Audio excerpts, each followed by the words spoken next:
Welcome to Talking Heads on USA Global TV, starring the one and only wonderful Dr. Jacqueline. It's a prestigious place where world-class influencers and experts meet, and where you'll find the most trusted advisors and coaches for all things in life and business. Visit usaglobaltv.com to sign up for our newsletter, get the value you need, and be first in line to learn about events and giveaways and other valuable content. Connect with us.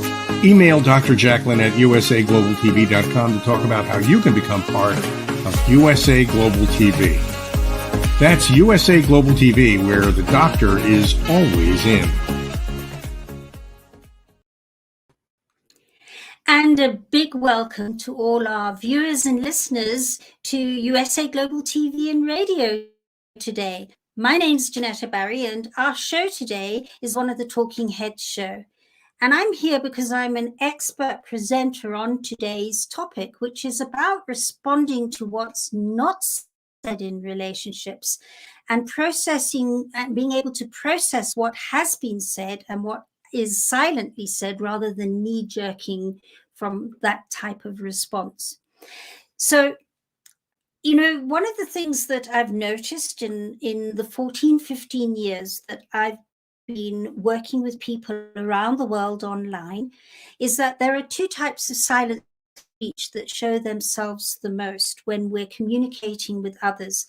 There's that fearful silence, that fear of causing trouble or being misunderstood, or fear that something will be lost if you speak what you're really thinking. So a lot of people shut down, keep quiet, don't say another word to keep the peace. My mother was one of the most fabulous people at doing that and used to shut us down as children. We weren't allowed to argue, weren't allowed to say what we were really thinking or feeling in case it offended. And that's given me a lot of skills to be able to step forward and be authentic and speak my truth. So I actually thank my mother for that. And you know, it's pretty fairly easy to identify when something or someone or you is doing that, where they're not speaking their truth because they're filled with fear and trepidation, or you're not. And that's for another session, another Talking Head session for another time.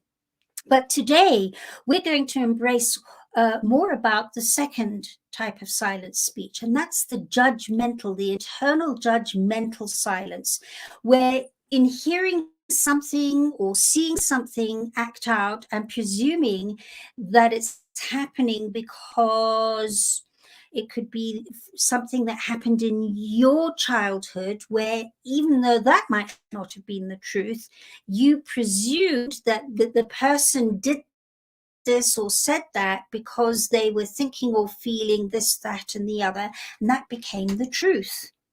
So in future times, suddenly somebody does something similar and you go, oh, that's because they're being this or they're being that or they're being the other.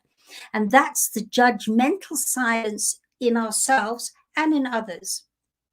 And so, you know, and after all, our silent judgment is difficult for others to guess. We're sitting here going, you know, they said that because they were thinking this about me or that about the situation. And we're guessing what the other person is thinking or feeling. And of course, even being fabulously psychic doesn't really help. Well, it doesn't help to be especially accurate on what the other person's thinking or feeling. And so an example I'm going to give you is two scenarios in actual fact. Someone close to me in my life now has an issue about not being responded to immediately, timelessly. So if a text is sent or a phone call is made, or maybe the other person has sent a text on WhatsApp, and then then the person close to me will immediately phone them or immediately respond, or whatever it is, there's a form of ignoring if they do not come back immediately. And speaking to that person, they tell me that when they come down to the actual trait or quality they dislike or despise, Now, for our listeners who've been following me, you'll hear me always saying it's about taking that story. You know, they didn't listen, they didn't come back to me, they didn't do anything, peeling that story away and getting very specific as to the trait or quality that one perceives they're portraying that you dislike or even despise. And I was able to get this person to who, by the way, hasn't done the Epiphany process with me, but will do, watch this space. They came down to two traits. One was disrespectful. And when I said, well, what specifically were they doing in being disrespectful? They went thoughtless. And bet your bottom dollar, if I spend a little bit more time with them when I come up for air, it'll be something that happened in their childhood where somebody ignored them, and to them it felt disrespectful and thoughtless. Meanwhile, that person ignored them because they were feeling ill, or there was something in their mind that was really troubling them, and they weren't concentrating properly and didn't hear the full conversation. There can be 100 reasons why that person did not respond. But that child and this person would have gone, that was disrespectful and that was thoughtless. And it's gone into their adulthood, so that if they do not get an immediate response, there's this feeling of having been put upon, that the person is incredibly disrespectful and thoughtless.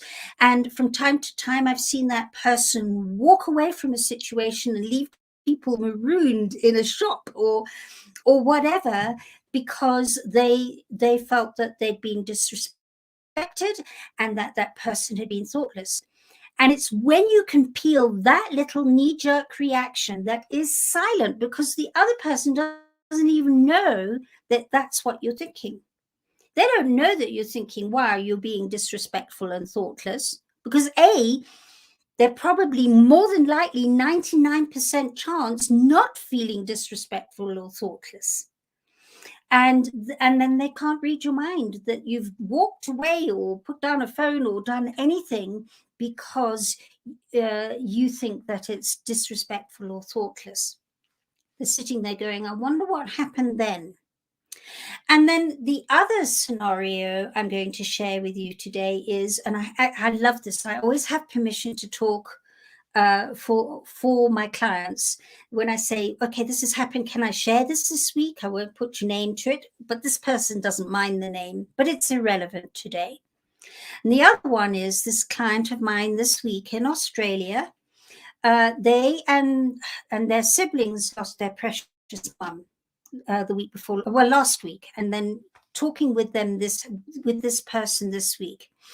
And because of the stress of that loss, guards in the siblings, verbal guards where you hold your tongue and you don't say what you really think, they were let down through the stress and the grief of loss of their mum. And words were spoken that aren't normally spoken and were no longer kept silent. And I got this phone call from this client in Australia saying it was absolutely amazing to be able to sit there and watch the three siblings, she's one of four, the three siblings do these little dances of letting out all the stuff that they thought they didn't have permission to say or do because they couldn't help themselves. And it was like, la, la, la, la, they were, I always call it jumping around like hobgoblins. And this client of mine was able to sit there and observe them all. And some of those barbs were towards them, not just to the other three. So they were all going, oh, and you and thee, and you're this, and you're that, and you're the other. And she was able to sit there and watch it and understand what the hidden message was behind all that had to do with them and nothing to do with her. And from that place, they were able to respond from a place of clarity and certainty and specificity that it diffused everybody and they all stopped. And then they started being more reasonable. And by the way, reasonable means the ability to reason. They were able to become, they were able to reason more. So those are the two scenarios that I thought I'd share with you today. And the way to get past all those stories, it would be easy this client without these skills to sit there and go, how dare you say that to me, to one sibling, and that's not true, to another sibling. And I won't hear a moment more from you about that.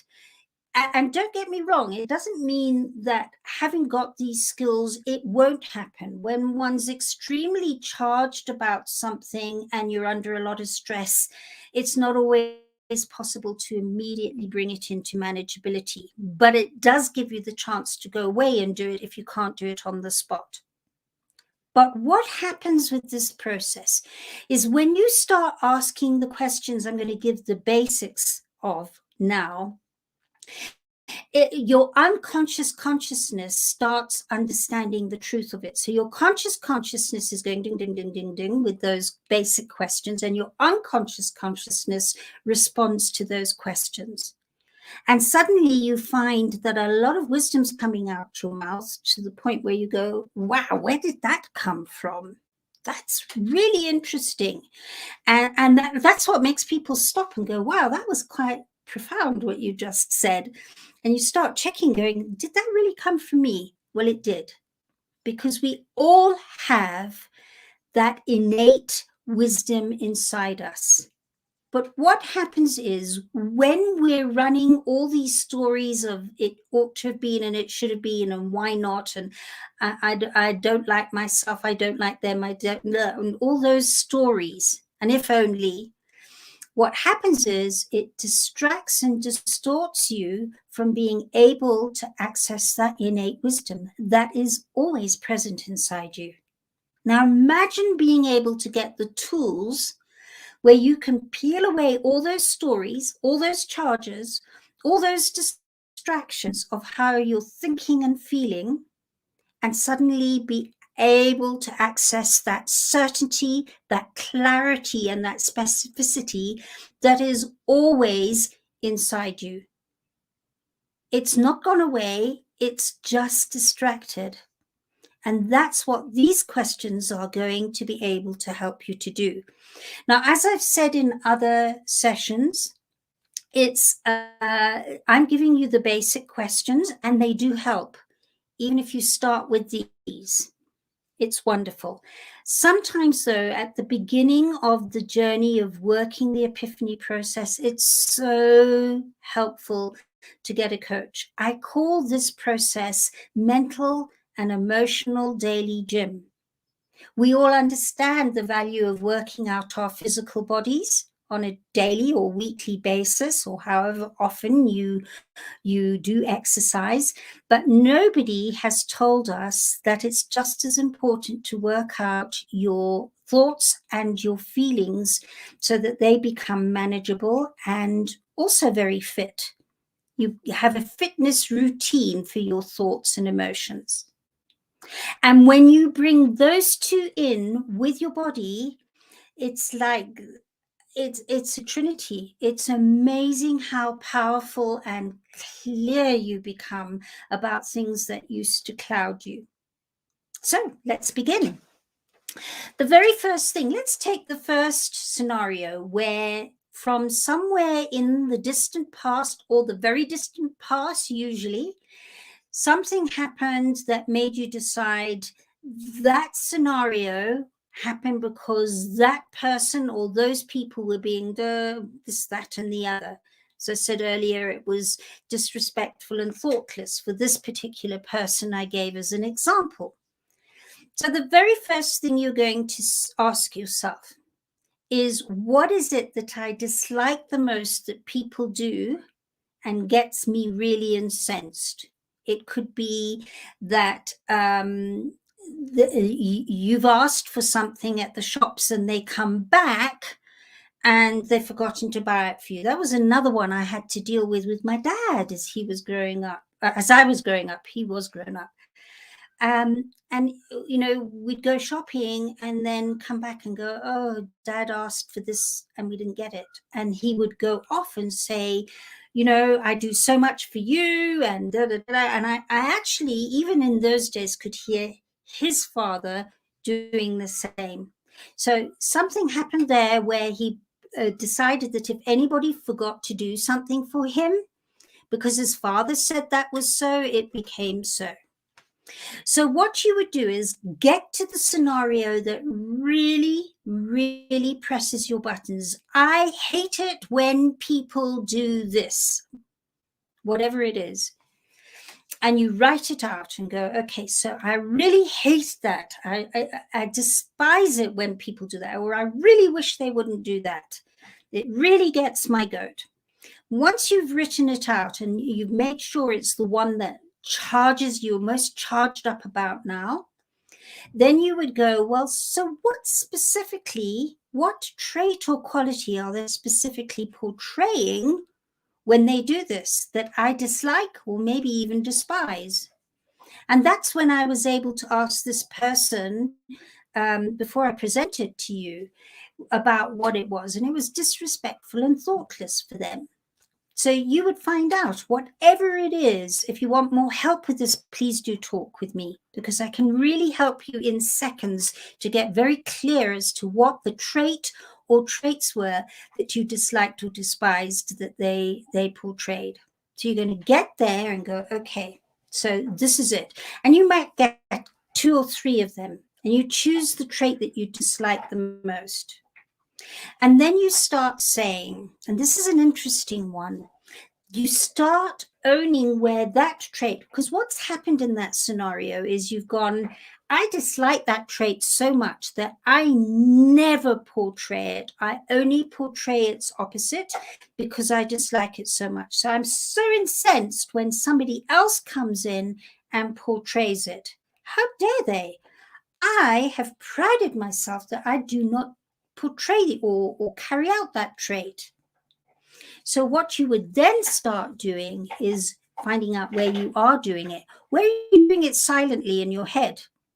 Maybe you're being disrespectful. Let's stay with disrespectful. Where are you doing it inside your head where nobody, here's the silent conversation, is hearing? Where have you been disrespectful to one or many people? To a group of people? Where have you been disrespectful to yourself? Very good one. Where have you been disrespectful to money? How about that? Because we go, well, that's not the same. Disrespect is disrespect. Doesn't matter what form it comes in, it's disrespect. And when you start putting down where that disrespect is coming through in you, to yourself, or to others, where have you been disrespectful to a client, to a boss, to a colleague at work, either actually to their faces or behind their backs or silently in your head? Where have you done that? Where have you done it, as I say, monetarily? Where have you done it on an intuitive basis? Where have you done it, let's have a look, socially? Either silently, you're in a room of people and you go, oh, that person, I don't know. And you're thinking all sorts of funny thoughts about them. So just start listing where you've shown that disrespect. Have a look there. It'll be amazing. When I first started this process, it blew my mind because, of course, initially I just sat there and went, I don't do that. I'm this person. I never do that, until I started to discipline myself, sat down and started making the list of where I portrayed that trait, either in the same way to the same degree or in different forms to the same degree. And suddenly my list was very long. Oh my gosh, I'm also disrespectful in all areas of my life, socially, within the family, financially, within my work, physically, mentally, and even spiritually. I'm just going to keep with disrespectful because it's an example, okay? And I mean, spiritually, how often do we go, well, that person's spiritual beliefs or actions or whatever it is, it's there. It's there, it's there. Then you're going to ask yourself, in that person showing the disrespect to you, what's it pushed you to do or to be that if they only showed what you perceived was respectful in your life would be missing? So in their being disrespectful, what did it push you to do? Did it push you to physically go out and walk or work out? I had one person who admitted that the disrespect from their colleagues at work, we'll stay on disrespect for now, the disrespect from their colleagues at work had pushed them to go to gym when they had been couch potatoes. And they said, it saved my life. When they stopped, they went, their disrespect saved my life, because before I went to work out, I had really bad blood pressure and all sorts of things. And they've saved my life. Another one, manipulative. Mother, very manipulative, incredibly manipulative, hated her very presence. And then she realized she'd become a top restaurateur and was lauded by other restaurateurs around the world, or around, not so the world, around that city, to help deal with unions, restaurant unions, because her mother, by being manipulative, had given her manipulative skills that were negotiative. And she went, if my mother hadn't been manipulative, I wouldn't be so good at getting these people to eat out my hands. And she stopped and went, oh, my mother helped me and I've always resented her. As much as that resentment's there, and not saying that she wasn't manipulative and it doesn't need addressing, this is now the list of where it equally helps. So you start putting that list together until it's as long as the list where you've been as manipulative. Where has it helped you in terms of your faith and trust in yourself and the others? Who has it pushed you to trust more? Because you couldn't trust them. Who did you turn to in more trust? Who did you turn to and speak to in more confidence, or draw closer to with that? Where did it push you to be different that worked for you? What did it push you to do with your family and that person being disrespectful? What did it push you to do socially? Where did it make a difference in your money? Did it make you go, listen, I've been holding back and saving like crazy. You know what I'm going to do? I'm going out now and I'm going to spoil myself, because that disrespect is just not on. And so where have you gone and made sure that you have been looked after? And rather than just save, you now actually spent it with a more joyous heart, because you spent it on whatever it is you enjoy doing. And there's this sense of, oh, I feel good about myself. Where has it pushed you to be different at work? With whom? Who have you drawn closer to at work because of this person's disrespect? Might be a client even. And when you start looking at that, you'll never look back. Then start going, in my being disrespectful to myself and others, what's it pushed them to do? Now you're going to say, how would I know that? Well, it's amazing when you start seeing it, you'll see, I noticed they became very friendly with Harry or Susie or whoever it is. Yeah, they've got a really good friendship, and they've got you to thank for that by your disrespect. When you start getting an equally as long list, you'll never look back there either. So I'm going to suggest you start with that. There are other questions that help and endorse and shift things a lot faster, but those are your first baby steps. If you'd like to know more and how to push this to a point where you can speak very powerfully to the people that are most disrespectful to you, please do get hold of me. You can get hold of me at Jenetta at theepiphanyprocess.com. You can visit also the epiphanyprocess.com website. And it would be an honor and pleasure to chat with you and get you along even further on this very empowering journey. I and many people have not looked back. So I want to thank you for your attention and interest today, and to say to you that this platform at USA Global TV is a very powerful platform. There is so much information going out here on a daily basis. So I'm suggesting you subscribe to our YouTube channel, which is USA Global TV. And also there, on top of topics of interest, you'll find all our Talking Heads episodes there. And there are a number of and growing, by the way, Talking Heads authorities who have so much information to impart to you. And you'll find those Talking Heads episodes under the playlist of Talking Heads 2022. And again, please do reach out to me if you'd like to know more, chat with me more. And in the meantime, see you next week, and lots of love.